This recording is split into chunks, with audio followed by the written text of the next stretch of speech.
wow! I did not foresee such a horrendous disaster. Too bad. Oh god, not another review.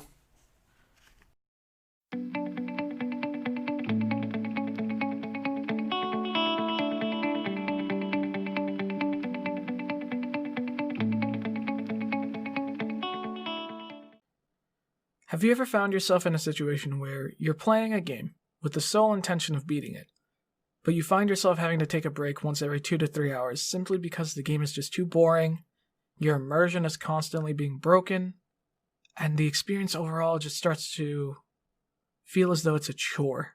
Well, that was my experience playing Kingdoms of Amalur Re-Reckoning. But before I start talking about the negatives, let me talk about some of the positives, which there are a few.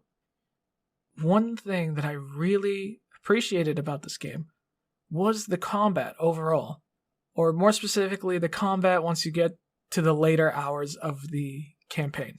I really loved the overall freedom that was given to you when you were playing the game. You had all these different weapon types, you had these different destinies which would give you bonus attributes to certain playstyles that were relevant to you. You had this very cool ability known as Reckoning Mode, where you harness the power of the Fateless and you were able to kill a bunch of enemies very quickly and execute some enemies. It had a very exciting gameplay element to it, which I really appreciated. And at the same time, it had a level of freedom where you could mix and match all of these different weapon types, these sorceries, these traps, to sort of make your gameplay style more relevant to you. My personal favorite was being able to use the hook blade, where you would reel in certain enemies and you could go in for a quick kill. That was one of my favorite abilities to use. And the overall weapon variety that is presented to you was very unique, in the sense that there were certain weapons that I had never even seen implemented in a video game before. Specifically the Fey Blades and the Chakrams, which both technically serve the same purpose of doing very little damage but helping with ad control, especially when you were surrounded by a bunch of enemies. But seeing these different weapon types outside of just your standard longsword, greatsword, warhammer, it was very refreshing to have a new play style in a rather generic hack and slash method. I really appreciated that. And on top of the gameplay itself, there were certain elements in the world that I really did enjoy, specifically the unique races, the Fae and the Colossi. And initially when I was playing, I had this preconceived notion that the Fae were just the equivalent of elves. But when I paid attention to the dialogue and the lore behind them, I realized they're not elves at all.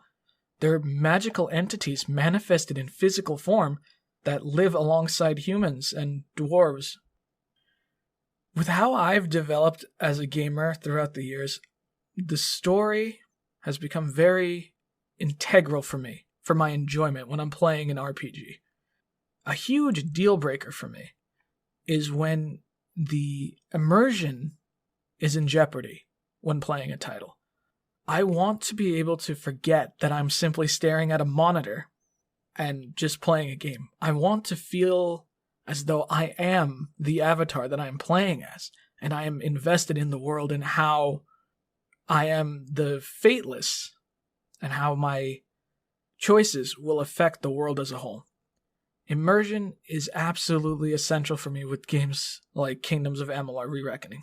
And unfortunately, this game has way too many moments where I was constantly reminded I'm playing a game and that I just need to walk away for a little bit because it's a bit too monotonous playing through this game.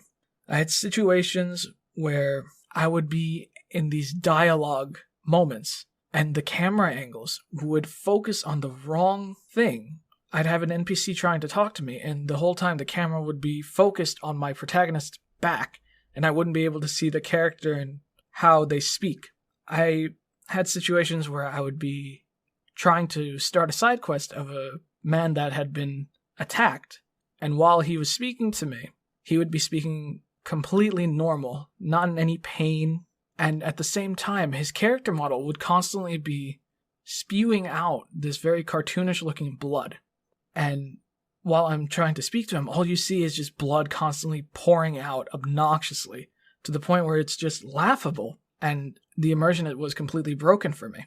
Just overall, the immersion when conversing with all of these different NPCs, it just didn't feel authentic or real enough for me to be lost in the title. And that is very important to me, being able to be immersed completely. Another huge issue with this game is sound. I was playing on PC, and I had adjusted my volume settings accordingly to how loud it was when I played. One huge issue that I had noticed repeatedly throughout my playthrough is how sound will randomly cut out, specifically when I am performing executions while in Reckoning mode. 1 second you'll hear this very loud orchestral music, and then as soon as I'm about to execute an enemy, all the music stops, all the sound effects stop, and all you hear is the essentially slapping of meat when you stab a creature and you perform these executions. And it was very jarring and really ruined my experience when I was doing these very cool battle sequences. And then I'd have situations where I would have my volume settings adjusted accordingly, and I'd be quickly jumped to these cinematic scenes, and the music would just be obnoxiously louder during these cinematics, to the point where I had to take off my headset because it hurt my ears, and I'd have to lower the volume on my PC as a whole. And then out of nowhere, the cutscenes would abruptly end, and I'd be back to the gameplay, and I wouldn't be able to hear anything at all. Everything would be very soft. So sound was a huge issue and constantly ruined the experience for me. In terms of the world itself, while I was playing, which the game took me roughly around 30 hours to beat, I saw that the overall world, it felt very flat. And I'll try my best to explain how, but in this game, there's no ability to jump.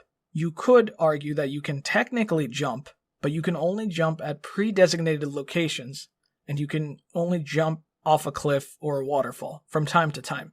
But there is no freedom of traversing the way you want to. When you're playing in the world of Re-Reckoning, you're constantly being put in a position where you're just walking down this path. Yes, occasionally you'll go up a mountainside or a few stairs here and there, but there is no proper way to traverse these really cool mountains that you see in the background, or these very large walls on the sides in certain towns.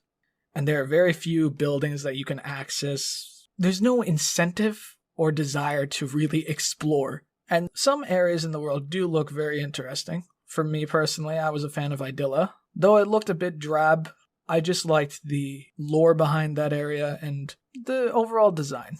But playing through the game, overall, it just felt very flat. There wasn't anything that really caught my eye. 1 second I was in a desert with nothing really special to show for it. Then another moment I was in the homeland of the Fae, which had some nice features to it, but nothing stellar. Nothing that really made me think to myself, oh, what's over there? Ooh, I wonder if there's something really exciting that I can find in this area. No, I never had that feeling. I just sort of went from objective to objective because nothing really stood out to me. In terms of the visuals of characters, one thing I will say, I really appreciated how, in terms of the armor aesthetic, from the beginning, you didn't have that feeling of just wearing raggedy clothes. They specifically give you some really cool looking armor from the beginning all the way to the end of the game. So that was appreciated.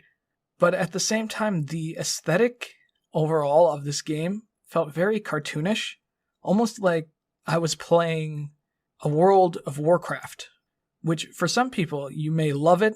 I personally, I've never played World of Warcraft, so the visuals did not really resonate with me the way I'm sure it would resonate with some of you. So some of the characters, they looked a bit cartoonish. Some of the weapons did look slightly obnoxious, but personally, some of those obnoxious looking weapons I really did like, specifically some of the great swords, the chakrams, the Feyblades. That obnoxious build I really did appreciate. Throughout the game, there were also a number of other glitches. Sometimes my game would crash, but only 2 or 3 times. Nothing that ruined the game for me there. I had situations where certain character models would be warped and manipulated into these weird, monstrous forms whenever they walked away from me. Specifically, in one of the DLC areas, there was a cave where there was just constant visual glitches, and there were certain characters that would just T-pose randomly that just looked a little silly. Overall, the presentation of the game was very lacking and really didn't allow me proper investment into their world, which really diminished my experience of the game overall. Other side notes, which I can't really fault the game for because it is a remaster, not a remake. The customization is very bare bones. I found myself looking at the customization screen for maybe an hour and a half simply because I could not find the right hairstyle for my protagonist because their choices in hairstyles were just so minimal and all of them just looked terrible that I just chose the best of a bad situation. And the story overall, you play as someone known as the Fateless that has the ability to change the destinies of anyone he or she comes in contact with, which, as a concept, is actually quite interesting. I really did like the concept, but at certain points in the story, that ability of being the Fateless felt more as though it was a parlor trick rather than an integral piece to the story or the fight against the Tuatha. But that overall story experience was just too boring for me personally. And for a lot of people that may sound a bit nitpicky, but for someone that is really interested in being immersed in their open world RPGs, these are very, very important aspects that can't be overlooked. Even if the gameplay is very entertaining, all of the other elements surrounding that are lacking. If I had to give this game a numerical rating, I'd probably give it a 6 out of 10. And that's me being a little generous. I would have given it a 5 out of 10 had it not been for the saving grace, which is the gameplay, the combat, that level of freedom that they give you once you get further into the game. But at the same time, another thing that really did bother me about this game, I'm a firm believer that a game should have an entertaining build-up, an exciting climax, and a satisfactory conclusion. I have never been a fan of people telling me that, a game is a lot more entertaining once you get past the first 20 hours, 30 hours, 40 hours. Why is the game that I had purchased at full value not entertaining from start to finish? It doesn't have to have the same highs as your climax the whole way, but the build-up needs to be entertaining enough to want to experience the exciting climax and just enjoyable enough where the conclusion lets me walk away feeling as though I did not waste my time. This isn't a bad game. I just don't think it's the right game for me and how I've developed as a gamer throughout the years. Had I played this when this game first came out back in 2012, I probably would have been head over heels with just simply the combat alone. Because back then the story wasn't as important to me. It was all about seeing the cool flashy finishers and all of the cool armor that I can get and just looking very radiant in my angelic armor. But as it stands now, this was just not the right game for me, and I found myself having to walk away from this title way too many times. So I cannot say that this was a good game for me. I'm not here to tell you whether or not you should buy the game, you should skip it. That is totally up to you. Some of you that have played the original version probably were in love with this game and have already purchased it just to re-experience a title that holds a special place in your heart, which is totally understandable. And I'm simply here just to give you a different perspective to help enhance your decision for purchase. But with that being said, I'd give this game a 6 out of 10. Not really the game for me. But I hope, if you do buy it, that it is the game for you. And that's the most important thing. Your enjoyment. I hope you guys have a great day, and I hope this review was somewhat insightful to you. Alright. Have a good day, guys.